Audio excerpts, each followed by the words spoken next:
Welcome back to the BetCanada channel. I am Jeff Lloyd, and we are going to talk about three NFL teams whose stock should currently be up as we are rolling into week one of the 2025 NFL regular season. An absolute shell shocker in the NFL yesterday.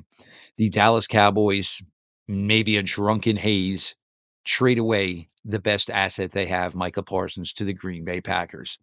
The Packers simply just fleeced the Dallas Cowboys, gave up 2 first-round picks in consecutive drafts that most likely will be in the 20s, if not the 30s, and interior defensive lineman Kenny Clark, who, the way it was trending, most likely was gonna be in his last season in Green Bay. Parsons comes to the Packers and just adds to a great nucleus of young talent. Parsons on defense joins Xavier McKinney, who was an excellent free agent pickup for Green Bay last offseason, allows their coverage to not have to cover as long as Green Bay gets the edge rusher they have so desperately been trying to find over the last few seasons. Offensively, Jordan Love, one of the quarterbacks in the NFL who probably does not get the respect he deserves, and he has done a really nice job with the receivers they have. Green Bay even went harder at the position this year, spending first round pick on Matthew Golden out of Texas. You couple that with running back Josh Jacobs, and it's amazing what Green Bay has done here. Normally, you can't just go out and easily acquire players in the prime of their career.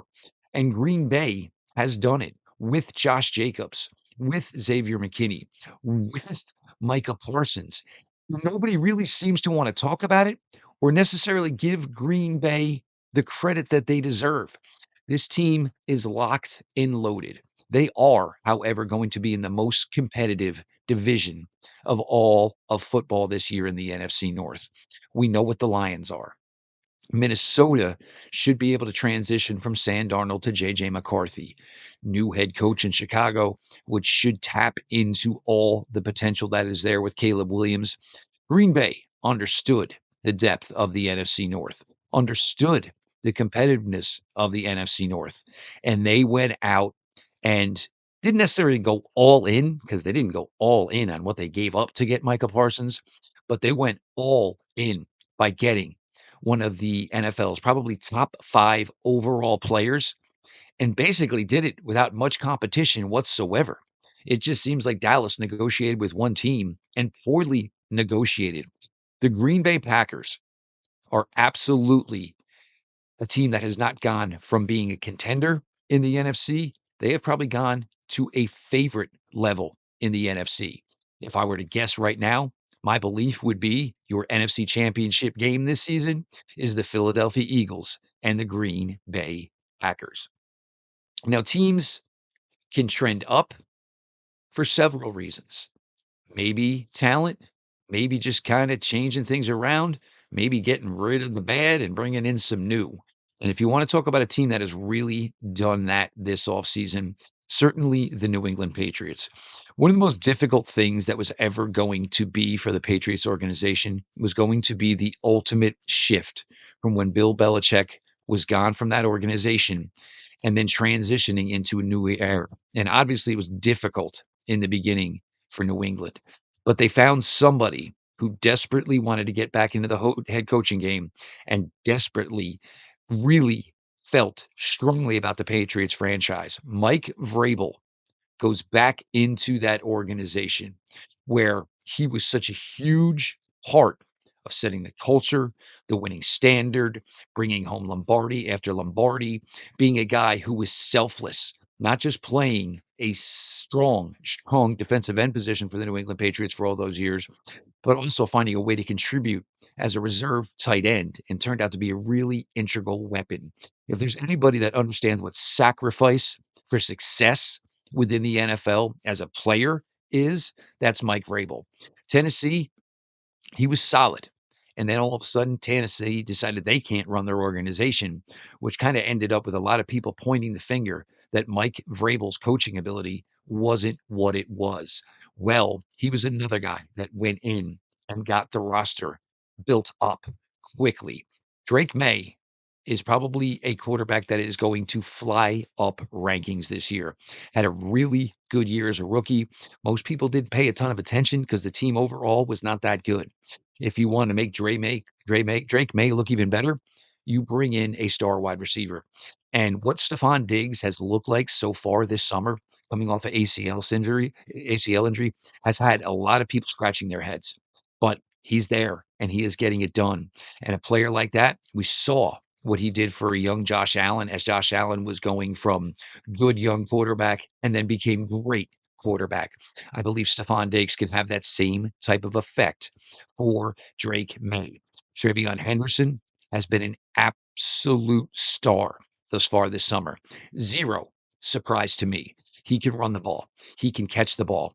He is one of the most accomplished pass blocking running backs I have ever seen coming out of college football going into the NFL. Defensively, yeah, let's talk about that. One of the top prize free agents this year, of course, was Milton Williams from the Philadelphia Eagles. Certainly brings a ton of experience, comes from a championship culture, all things that would appeal to a guy like Mike Vrabel trying to get the New England Patriots franchise back to the level that it should be on. A quiet move as well. Robert Spillane coming in. Robert Spillane has been a really active linebacker in his time within the league. Not necessarily always getting the credit he deserves, but you look and the production is there year in and year out. And let's not to mention and or forget Mike Vrabel, who loves to build in the trenches. First round pick, left tackle. Third round pick, left guard. Both those guys are stated to start on the offensive line for the New England Patriots and protect the blind side of Drake May. This is the Bet Canada channel. Please subscribe. Please like the video. Please leave some comments. We're going to continue just bringing you the best content we can.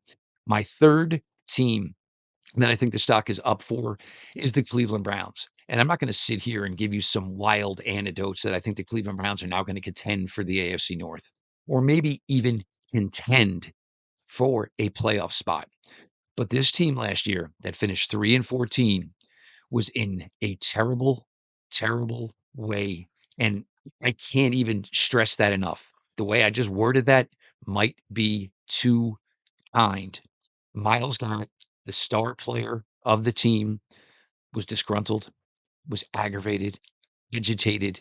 A one time thought to be first ballot Hall of Famer, which Garrett will be, for the first time, was talking negatively about the organization and was talking negatively about being with the organization. Fact was, plain and simple, Miles Garrett wanted out. The Browns found a way to put the fire out.